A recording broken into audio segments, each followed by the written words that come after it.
Hi, this is Brad Constantine, and this is a podcast recording of the Old Testament. Although this is not an official recording of the Church of Jesus Christ of Latter-day Saints, every effort's been made to be as doctrinally accurate as possible. I'll be using for the text the Joseph Smith translation of the Old Testament, along with many commentaries from general authorities of the Church, BYU professors, Bible scholars, and others. This format will be very detailed, and so if you want a deep analysis of the Old Testament, you come to the right place. Thanks for your attendance. Welcome back. This will be for Ezekiel chapter 3. The heading reads, Ezekiel is made a watchman unto the house of Israel. Their blood is required at his hand unless he raises the warning voice. Verse 1, Moreover he said unto me, Son of man, eat that thou findest, eat this roll or scroll, and go speak unto the house of Israel. So I opened my mouth, and he caused me to eat that roll.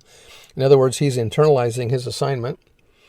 And he said unto me, Son of man, cause thy belly to eat, and fill thy bowels with this roll that I give thee. Then did I eat it, and it was in my mouth as sweet as honey for sweetness.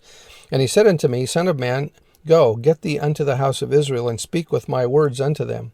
For thou art not sent to a people of a strange speech and of a hard language, but to the house of Israel, not to many people of a strange speech and of an hard language, whose words thou canst not understand. Surely, had I sent thee to them, they would have hearkened unto thee. In other words, much like Jonah going to Nineveh, they repented and were converted. The Gentiles would have repented if Ezekiel had been sent to them. Verse 7, But the house of Israel will not hearken unto thee, for they will not hearken unto me, for all the house of Israel are impudent and hard-hearted. Behold, I have made thy face strong against their faces, and thy forehead strong against their foreheads. The words of Ezekiel are a Hebrew idiom, suggesting essentially the English idiom face up to it. The Lord promised Ezekiel power, courage, and firmness, since his mission was to a very rebellious and stubborn people. The Lord gives his humble servants sufficient strength to withstand the world's opposition as they seek to do his will. And that was written from the Institute Manual. Verse 9, As an adamant or diamond, harder than flint, have I made thy forehead. Fear them not, neither be dismayed at their looks, though they be a rebellious house. Moreover, he said unto them, Son of man, all my words that I shall speak unto thee receive in thine heart, and hear with thine ears. And go get thee to them of the captivity unto the children of thy people, and speak unto them, and tell them, Thus saith the Lord God, the Lord Jehovah, whether they will hear or whether they will forbear. Then the Spirit took me up, and I heard behind me a voice of a great rushing, saying, Blessed be the glory of the Lord from his place.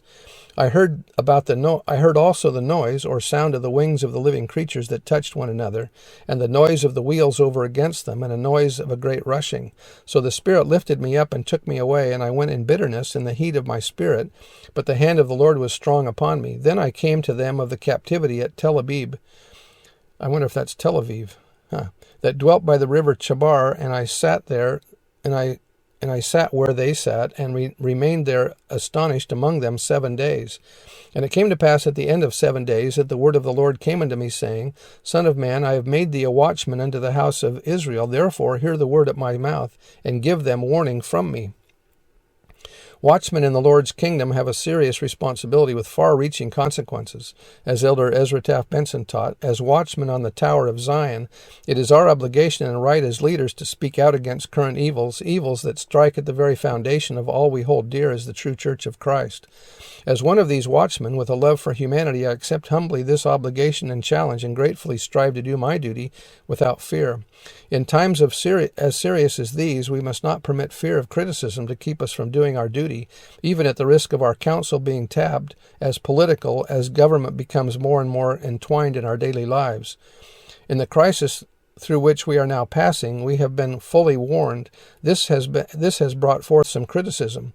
There are some of us who do not want to hear the message. It embarrasses us. The things which are threatening our lives, our welfare, our freedoms, are the very things some of us have been condoning. Many do not want to be disturbed as they continue to enjoy their comfortable complacency. The church is founded on eternal truth. We do not compromise principle. We do not surrender our standards regardless of current trends or pressures. Our allegiance to truth as a church is unwavering. Speaking out against immoral or unjust actions has been the burden of prophets and disciples of God from time immemorial. It was for this very reason that many of them were persecuted. Nevertheless, it was their God-given task as watchmen on the tower to warn the people. That was given back in 1973 at General Conference. You can imagine now how things are with the government oppressing so many of us. Verse 18, when I say unto the wicked, thou shalt surely die, and thou givest him not warning, nor speakest to warn the wicked from his wicked way, to save his life, the same wicked man shall die in his iniquity, but his blood will I require at thine hand. Yet if thou warn the wicked, and he turn not from his wickedness, nor from his wicked way, he shall die in his iniquity, but thou hast delivered thy soul. Again, when a righteous man doth turn from his righteousness and commit iniquity, and I lay a stumbling block before him, he shall die. Because thou hast not given him warning, he shall die in his sin, and his righteousness which he hath done shall not be remembered, but his blood will I require at thine hand.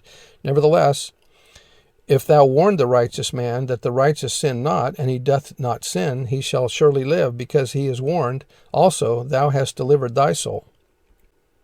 And the hand of the Lord was there upon me, and he said unto me, Arise, go forth into the plain, and I will there talk with thee.